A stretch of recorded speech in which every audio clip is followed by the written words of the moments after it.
Hi guys! So if you're new to my channel, my name is Sunny and I'm a professional ballroom dancer. And I regularly share videos on YouTube to share with you from a long time industry insider's perspective what goes on in the real world of ballroom dance, which is often very different than what you see on reality TV. And last night was our long-awaited season premiere of Dancing with the Stars season 23. So as you may know, I have been in this industry my whole life. I owned the largest ballroom dance studio in the country for over 15 years. I've been involved in an ancillary way with several reality ballroom dance TV shows. I have many friends who are and have been pros on this program. Excuse me. And I've been to the live taping maybe 10 times. So let's get started. So for the record, I have not seen this show in a while, guys. I'm a busy mom, I work, but I have noticed there is no content really on YouTube sharing from an industry insider's perspective what's going on. So that's what I'm here today to share with you. Let's get started. Okay. In this video, I'm going to share in a nutshell who won, who lost, what were the biggest travesties of justice, who do I want voted off next, how does this compare to a real ballroom comp. I will share another video on why I have each of these remarks, but it's so hard to fit a 2-hour episode into, less than a half an hour summary, and I don't want to make you sit here all day watching a video. So I will post that separately, coming soon. Promise, promise. Okay, so maybe I'm mistaken, but it seems like there was at least one face on the show last night who was not advertised in the kind of pre-season broadcast of who would be starring on the show. Maybe I'm misremembering, but this does occasionally happen where one of the stars has a personal emergency that they must withdraw from that season's cast. And in my experience, the networks are always very respectful when someone stands back for personal reasons, a death in the family, something like this. Had they stepped out for due to an injury, which also happens, rest you me, they would have made a big old drama on the show about this, okay? So, I suspect, if someone did pull out, it was definitely for a personal reason. Now, the pros would never in their right mind pull out for a personal reason because the very fact they are on this season indicates that they want to be on reality TV. And so they will want to be recast next season. So, if they leave, it's going to be to an injury, and they're going to play it up so that the audience emotionally invests in them and wants to see them next season, okay? Okay, so my episode recap, here's my 411 and all those things I mentioned. Okay, so number 1, Artem and Charity received the highest score from the judges last night. And yeah, I agree she was good, but was she the best? No. Okay. Number 2, Coco and Matt were voted off. Were they the worst? Yeah. But honestly, that's not why they were voted off.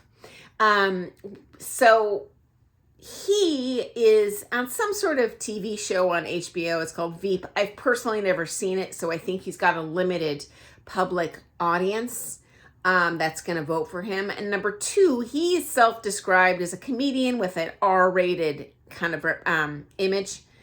And in my experience, that's not going to be the core audience watching Dancing with the Stars. They're really not going to be interested in an R-rated comedian, the viewership that's enjoying this show. And supposedly half the marks are based on people calling in to vote. Now, that in itself is very likely not true, and there's all sorts of behind the scenes decisions. Now, I do get into this in another previous YouTube video I shared, which is kind of the dark secrets behind Dancing with the Stars, and I do know many. I'm going to post a link below to that if you are interested in seeing that, if you missed it. I think I posted that September 17th, if memory serves me correctly. Okay, next up, the most underrated couple. Okay, definitely Pasha and Ariana were the best by a long shot. Now, granted, they did tie for second place with the judges' marks, but I think they totally got thrown under a bus. They definitely were the best dancers and certainly had the most identifiable real figures.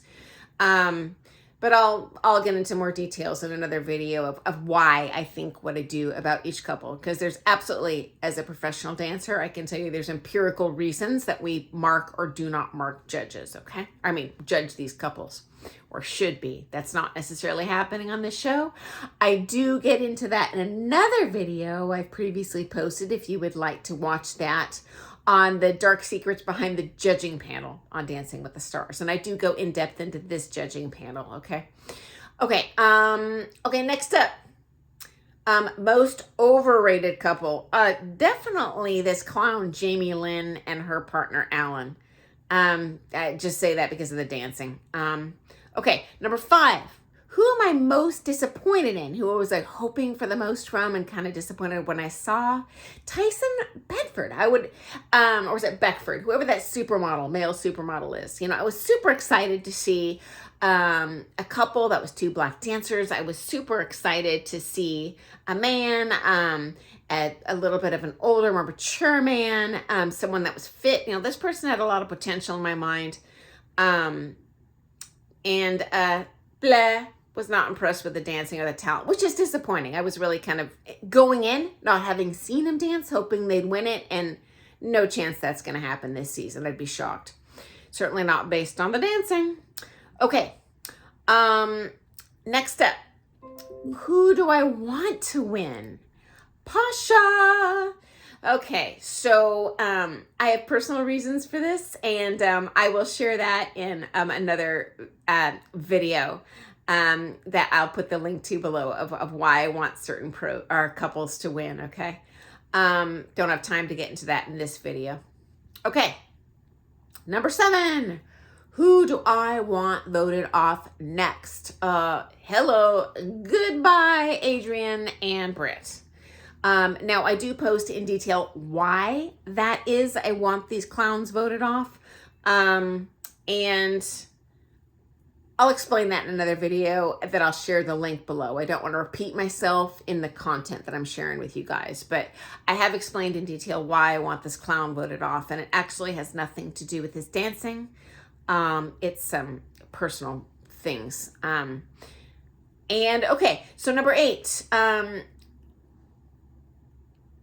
Angie, one of our fellow ballroom dance fans, commented on one of my videos and asking why on earth do the Latin pros dominate the judging panels? And I absolutely 100% agree with this. It is fact. And I do have a number of theories as to why. No, this is not written into the, you know, the show's kind of formula for how the network envisions it, but there are definitely reasons why this is.